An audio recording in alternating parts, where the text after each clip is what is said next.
kelompok akan membahas mengenai materi hakikat dan faktor pemerolehan bahasa. Hakikat pemerolehan bahasa menurut para ahli, yang pertama, menurut Maksan 1993, pemerolehan bahasa atau akuisisi bahasa adalah suatu proses penguasaan bahasa yang dilakukan oleh seseorang secara tidak sadar, implisit, dan informal. Yang kedua, menurut Stork dan Widonson 1974 mengungkapkan bahwa pemerolehan bahasa dan akuisisi bahasa adalah suatu proses anak-anak mencapai kelancaran dalam bahasa ibunya. Yang ketiga, menurut Huda 1987 menyatakan bahwa pemerolehan bahasa adalah proses alami di dalam diri seseorang dalam menguasai bahasa. Pemerolehan bahasa biasanya didapatkan dari hasil kontak verbal dengan penutur asli dari lingkungan bahasa tersebut. Dengan demikian, istilah pemerolehan bahasa mengacu pada penguasaan bahasa secara tidak disadari dan tidak dipengaruhi oleh pengajaran bahasa tentang sistem kaidah dalam bahasa yang sedang dipelajarinya. Pada hakikatnya, pemerolehan bahasa anak melibatkan dua keterampilan, yaitu yang pertama kemampuan untuk menghasilkan tuturan secara spontan, serta kemampuan memahami tuturan orang lain. Jadi, kaitannya yaitu proses memiliki kemampuan berbahasa yang baik berupa pemahaman atau pengungkapan secara alami tanpa melalui kegiatan pembelajaran formal. Baik, di sini saya akan menjelaskan pembahasan yang kedua mengenai teori pemerolehan bahasa anak. Yang pertama ada teori behaviorisme. Teori ini menyoroti aspek perilaku kebahasaan yang dapat diamati secara langsung dan hubungannya antara rangsangan dan respon. Perilaku bahasa yang efektif adalah membuat reaksi yang tepat terhadap rangsangan.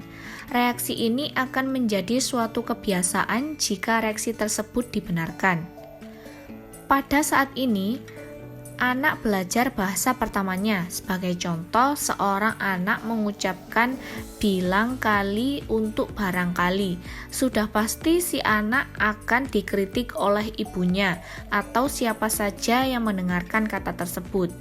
Apabila suatu ketika si anak mengucapkan barangkali dengan tepat, dia tidak akan mendapatkan kritikan karena pengucapannya sudah benar.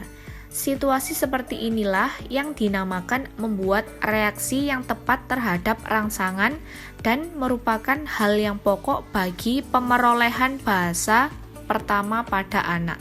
Baiklah, saya akan melanjutkan dari pemateri sebelumnya, yakni tentang teori nativisme. Chomsky merupakan penganut nativisme. Menurutnya, bahasa hanya dapat dikuasai oleh manusia. Binatang tidak mungkin dapat menguasai bahasa manusia. Pendapat Chomsky ini didasarkan pada beberapa asumsi. Yang pertama yaitu perilaku berbahasa adalah sesuatu yang diturunkan atau genetik. Setiap bahasa memiliki pola perkembangan yang sama, yaitu merupakan sesuatu yang universal, dan lingkungan memiliki peran kecil dalam proses pematangan bahasa. Bahasa yang kedua yaitu bahasa dapat dikuasai dalam waktu yang relatif singkat. Ketiga, lingkungan bahasa anak tidak dapat menyediakan data yang cukup bagi penguasaan tata bahasa yang rumit dari orang dewasa.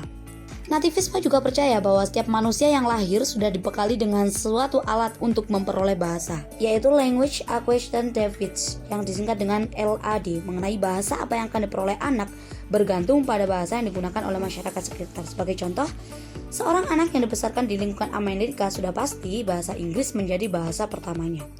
Berikutnya yaitu teori kognitivisme. Aliran kognitivisme berasal dari pernyataan John Pagan pada tahun 1926 yang berbunyi, "Logical thinking understands both language and non-linguistic developments." Pernyataan ini memancing para ahli psikologi kognitif menerangkan pertumbuhan kemampuan berbahasa karena menilai penjelasan Chomsky tentang hal itu belum memuaskan. Teori kognitivisme menjelaskan bahwa bahasa bukanlah suatu ciri alamiah yang terpisah, melainkan salah satu di antara beberapa kemampuan yang berasal dari kematangan kognitif. Bahasa distrukturi oleh nalar.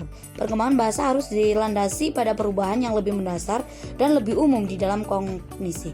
Jadi, urutan-urutan perkembangan kognitif menentukan urutan perkembangan bahasa. Menurut teori kognitivisme, yang paling utama harus dicapai adalah perkembangan kognitif. Barulah pengetahuan dapat keluar dalam bentuk keterampilan berbahasa. Yang terakhir yaitu teori interaksionisme. Teori interaksionisme beranggapan bahwa pemerolehan bahasa merupakan hasil interaksi antara kemampuan mental pembelajar dan lingkungan bahasa. Pemerolehan bahasa itu berhubungan dengan adanya interaksi antara masukan atau input dan kemampuan internal yang memiliki pembelajar. Setiap anak sudah memiliki LAD sejak lahir, namun tanpa ada masukan yang sesuai tidak mungkin anak dapat menguasai bahasa tertentu secara otomatis. Dalam memperoleh bahasa, pertama anak sangat dipengaruhi oleh faktor internal dan eksternal. Baik, saya Noniana Mulyanti. Di sini saya akan membahas mengenai jenis-jenis pemerolehan bahasa menurut pendapat Tarigan pada tahun 1988, mengelompokkan tahap perkembangan bahasa anak menjadi 4. Yang pertama, tahap pralinguistik, mulai dari usia 0 sampai 12 bulan. Pada tahap ini, bunyi-bunyi bahasa yang dihasilkan anak belum bermakna. Yang kedua, tahap satu kata mulai dari usia 12 sampai 18 bulan. Pada masa ini, anak sudah mulai belajar menggunakan satu kata yang memiliki arti yang mewakili keseluruhan idenya. Yang ketiga, tahap dua kata mulai dari usia 18 sampai 24 bulan. Pada tahap ini, sebagian besar anak sudah mulai mencapai tahap kombinasi dua kata. Yang keempat, tahap banyak kata mulai dari usia 3 sampai 5 tahun. Pada saat mencapai usia 3 tahun, perbendaharaan kata anak menjadi semakin kaya. Sedangkan pada usia 3 sampai 4 tahun, tuturan anak mulai lebih panjang dan tata bahasanya lebih teratur. Selanjutnya, pada umur 5 sampai 6 tahun, bahasa anak telah menyerupai bahasa orang dewasa. Nama saya Iswatul Latifah. Di sini saya akan menjelaskan mengenai faktor yang mempengaruhi dalam pemerolehan bahasa pertama. Yang nomor 1, urutan usia. Setiap kali anak bertambah maju umurnya, maka bertambah maju pula dalam menemukan bahasa dan dalam kemampuan untuk menilai bahasanya. Hal itu kembali pada ikatan antara umur dan kematangan atau kepekaan, terutama sekali kematangannya pada alat-alat bicara, kematangan pada akal, dan hal-hal lain yang menyertai dalam pengalaman anak. Nomor 2, faktor kesehatan secara umum.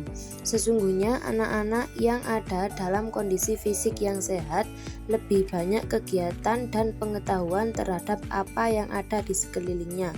Akan tetapi, sebaliknya, bila anak berada dalam kondisi fisik yang buruk, dilihat dari segi kemajuan dan kemundurannya, keadaan kesehatan itu mempengaruhi dalam proses pertumbuhan yang bermacam-macam.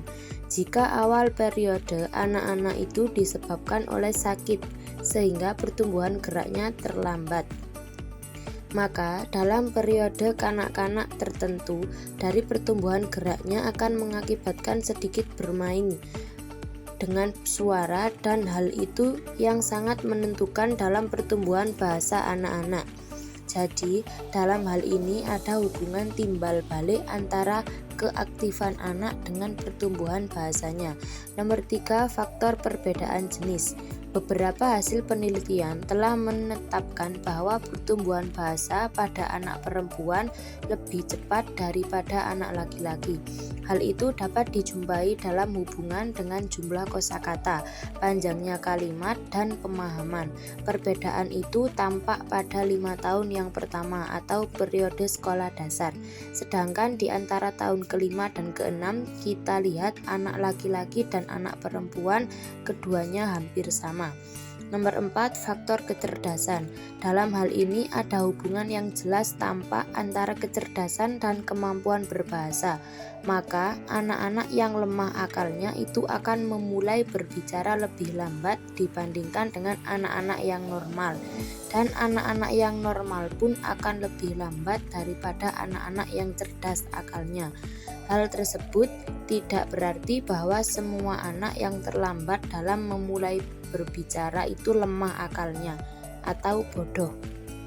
Sebab dalam hal ini ada faktor-faktor lain yang mempengaruhi pada kelemahan bicara, akan tetapi tidak mesti berpengaruh pada kecerdasan akalnya. Sekian presentasi dari kelompok kami. Kurang lebihnya kami mohon maaf. Terima kasih. Wassalamualaikum warahmatullahi wabarakatuh.